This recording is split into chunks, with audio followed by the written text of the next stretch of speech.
பாட்டில் கையில் சிங்க்கு கிட்ட என்ன பண்ணுற? சிங்க்குக்கு என்ன போட்டு விடுறாங்க, அதுக்கு பட்டு பாவு இல்ல. அதுக்கு என்ன முடியா வளர போகுது? முடி வளர்ந்தா தான் போடணும்னு எதுவும் இல்லையே. வாங்க, இது வந்து எல்லாத்துக்கும் யூஸ்ஃபுல்லா இருக்கும். நம்ம வீட்டில் இந்த மாதிரி சிங்க் இருந்தாலும் சரி, இந்த மாதிரி கிரைனட் கல்ல போட்டிருந்தாலும் சரி, நம்ம நல்லா சோப் போட்டு விளக்கிட்டாலுமே இங்க பாருங்க காட்டுக்கண்ணா, இந்த மாதிரி நமக்கு புள்ளி புள்ளியே தெரியும். உப்பு தண்ணியாக இருந்துச்சுனாலும் சரி, எந்த தண்ணியாக இருந்தாலுமே நமக்கு வந்து இப்படி காட்டும்.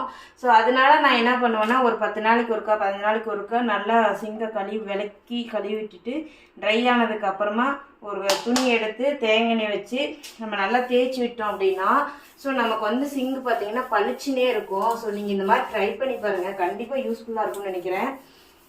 ஒரு 10 நாளைக்கு ஒரு டைம் பண்ணால் போதும். நம்ம தினமும் பண்ண பதில் இதை பண்ணும்போது என்ன ஆகுனா, நம்ம விளைக்கழுவும் போது இந்த தண்ணியெல்லாம் எண்ணெய் பிசுக்கில் வந்துட்டு சிங்கில் ஒட்டாது.